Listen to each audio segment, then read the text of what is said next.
Hi guys, my name is Aldas and welcome to the final part of my McLaren downfall series. Now this series has been a huge success, loads of positive comments, loads of good opinions as well. There's always an opinion about McLaren with the history that they've had in the recent years. And yeah, these videos have been really good and clearly you've enjoyed the series as well. So hopefully we're going to end it off today with another good episode as well. Now before I get into it, I'd just like to say a massive thank you to everyone who's subscribed. We have hit over 1,000 subs. In a space of about 4 and a bit months, literally. Absolutely incredible. A massive thank you to absolutely every single one of you that has subscribed, watched, liked the videos, shared them, whatever.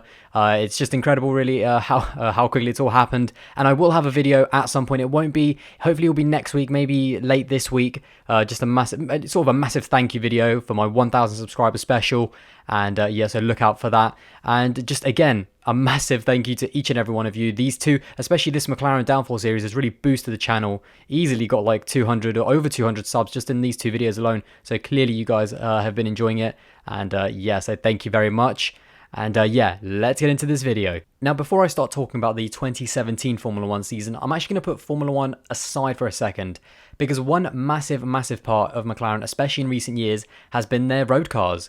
Since 2010 or since 2011, that's all sort of the early 2010s, they've had a massive presence in terms of the supercar market. And that, in my opinion, is a huge factor of their decline. Because there is no doubt that if you focus solely on Formula 1, which McLaren before sort of 2010, 2011 were, I mean, of course, they made a couple of road cars. They did a project with Mercedes, the SLR, and then, of course, the famous McLaren F1. They were solely a Formula 1 team. That's all we knew them for. But in recent times, we've come to know them so much for their road cars. And they make some incredible road cars. I mean, but also just the number of cars they've made. I mean, I think they started production of their road cars in 2011 maybe. The amount of cars that they've produced and made is incredible. So here is a list of all the cars that they have made since sort of 2010, 2011 when they started production and development. So they made the 12C, the P1, the 650, the 675 LT, then the 570S, the 570 GT, 540C, and then the 720. And only a couple of weeks ago, the Speedtail was announced. And of course, the Senna as well. And don't forget, half of these have convertible versions as well. That is a huge amount of cars in what, 7 years? That's incredible. That is a really massive sort of turnaround rate. And in my opinion, I'm going to put up a graph, by the way, now, or two graphs. One that shows McLaren car sales over the past, since 2012, and another one, their constructors' finishing position since 2012. Now, although some people might see this as sort of meaningless data and it doesn't really mean anything, to me it shows a massive sort of distraction for McLaren Formula 1 team. And it's, in my opinion, it is proof that they've been focusing so much on their car project, and in my opinion, as a brand, it's detracting them from the racing. And while many people might say, oh, but Ferrari and Mercedes make cars as well, what you've got to remember is that, especially for Mercedes, the F1 team and the car production line are two completely separate things made in two completely separate factories. I mean, the cars are all, I think, made in Germany, or quite a lot of them are made in Germany. Their Formula 1 team is based in Britain. So it's completely different. And with Ferrari, they've been building cars and Formula 1 cars since they began. So they know what they're doing and the projects are separate. So I think that is a huge thing to consider when it comes to McLaren. Anyway, now coming back to Formula 1 and where we left off.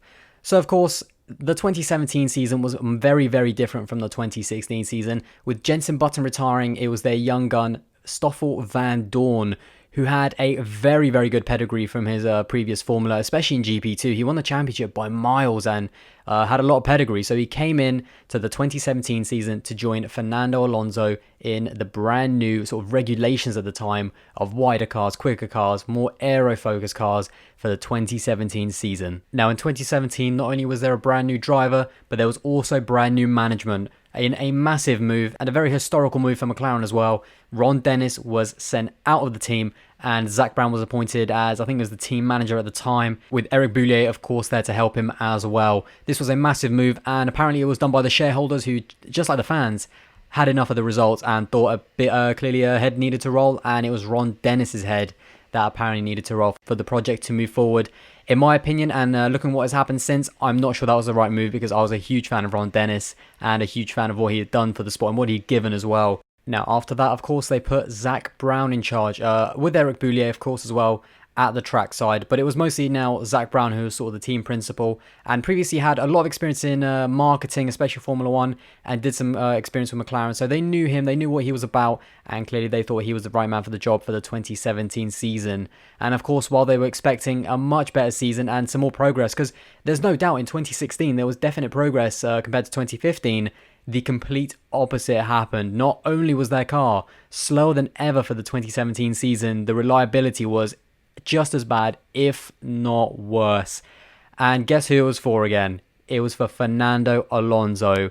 And it always just seems to happen, doesn't it? For something about Fernando, maybe it's his driving style or something like that, but he had absolutely shocking reliability for 2017. Out of the 20 races that everyone raced at in 2017, Fernando Alonso either didn't finish or didn't qualify to finish because he maybe got to a certain amount of laps for 11 of those races. That is 11 races where he basically broke down in a 20 race season. Once again, that is ridiculous. How can you only finish 9 races? I mean, clearly there was a problem with the design of the car, and at the time, just like many people, I will say, I will admit myself, I thought it was all on Honda. I thought clearly McLaren, they've done a good job, because actually their chassis in slower circuits was actually quite good and they were quite competitive. But in terms of engine power, Honda were just so slow and easily the worst engine in the field. And while Stoffel Van Dorn did finish more races than Fernando Alonso, he didn't quite manage to beat him in terms of points. But either way, they finished 9th, once again, second to lowest for McLaren Honda. Absolutely shocking. Now, not only was the 2017 season riddled with horrible reliability and horrible performance as well, clearly, again, it was McLaren Honda not getting that act together with these brand new rule changes, especially on the reliability front. There was also, the entire season was dominated by the talks of Fernando Alonso and what he would do. And it was looking like he was going to leave the team. I honestly thought he would in 2017, but McLaren not only managed to convince him to race for one more season because of an engine change we'll talk to in a second, but they also gave him the chance to race in Indy, which means to miss Monaco, with Jenson Button coming in for a race, and he sadly ended up retiring because of a crash, actually, not because of reliability. But yeah, the entire season was for McLaren was more defined about getting rid of Honda and keeping Fernando Alonso. That was the two main things. And they managed to do both. They managed to drop Honda, who ended up going to Toro Rosso, and of course they're going to be powering Red Bull in 2019. And they did manage to keep Fernando Alonso, while this time taking on the Renault power unit for 2018. Now, I'll be honest, at the time, I thought 2018 could be a massive comeback year for them, because with a good power unit like Renault, a good car, and also a good driver like Fernando Alonso who can pull massive and amazing results out, I thought 2018 could absolutely be their year after a shocking 2017, finishing, of course, once again, second lowest. I mean, I can barely imagine saying that again, for McLaren. But yeah, so 2018 looked like a massive year for them with a good power unit and securing Fernando Alonso once again. Now, undeniably, 2018 has been a much better year for McLaren than it was last year, but there was a massive problem with the way McLaren went about this year, and that is they brought way too much hype to this year and their car this year. We got so much stories in Australia about how good their car would be, and when they turned up and weren't nowhere near Red Bull, like they didn't say they were going to be near Red Bull, but the way they were going through testing and saying we're the most improved team, and they turn up and they're nowhere near, and then they sort of go, oh, but this is not the car that we actually wanted, there's been a bit of a delay, we'll have it in Spain. And then when we get to Spain, find out that their car is now not only uglier, but nowhere near where it should be. In my opinion, this is a classic example of McLaren talking too much crap and not delivering a car, not putting their heads down and properly doing the work that they should be doing. Aerodynamically, their car has fallen off the cliff. I have absolutely no clue what happened, because McLaren have always been able to produce a good chassis. Even when their power has been down by Honda, their chassis is usually good. And this year has been absolutely awful. I mean, again, I need to keep stressing that it has been better than last year, but nowhere near where they should be with a Renault engine. Nowhere near. I mean, it's just ridiculous. And then you get to, of course, Stoffel Van Dorn, who in my opinion has had a shocking year. Been out-qualified by Alonso currently as of, I'm recording this pre-Brazilian Grand Prix. He's been out-qualified in every single race this year, and I think a couple of races in 2017, at the end of 2017 as well. That is shocking. I mean, Stoffel has really dropped the ball this year, and I don't care what he says about the car and what he says about Fernando, you're always going to be compared to your teammate. And if you're not good enough, then you're not good enough. Lewis Hamilton jumped in the first year of McLaren and matched the double world champion Fernando. So you're always going to be compared to your teammate. It doesn't matter what car you're driving. And of course, it doesn't help when it's Fernando Alonso, but he has not been good enough this year, and I think he sort of got deserved to be dropped for next year. Now, looking where McLaren are now, it is of course much better than it was last year, but they're only 6th in the championship, and actually they're only there because Force India had to restart their points halfway through the season. Actually, and to be honest, because the season isn't over, I actually expect Force India to overtake them. So I think they will finish 7th in my opinion, and that's not good enough, to be honest. It's just not been good enough with Renault power.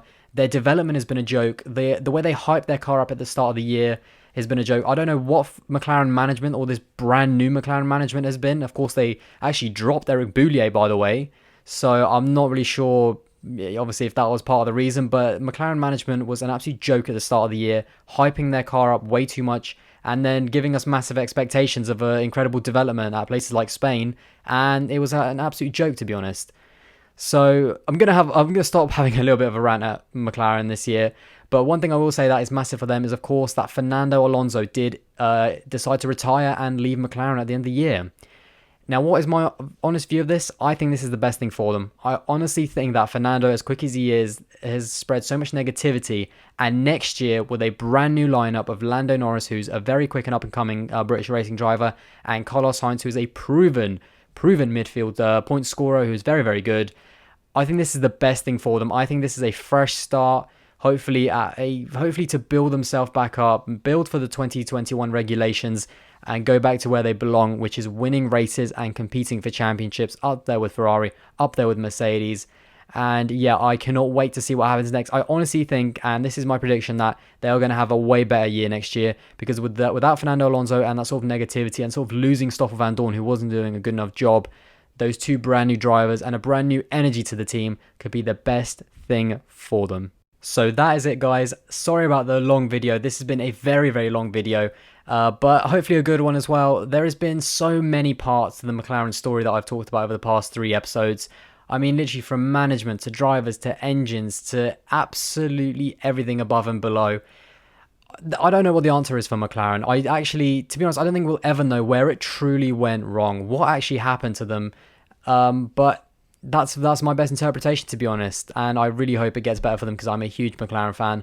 I always have been, and I always will be, because they're such a great team. They hold such a special place to me, being of course British, and it is what it is. I really hope to see them up there again very, very soon.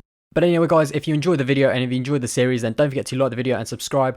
Like I said, once again, a massive thank you to everyone who has subscribed. We are well over 1,000. I don't know, maybe 1 million by Christmas. What do you think? Hopefully. But yeah, no, like I said, if you enjoyed the video, then don't forget to like the video and subscribe. And yeah, look forward to the next one. Bye, guys.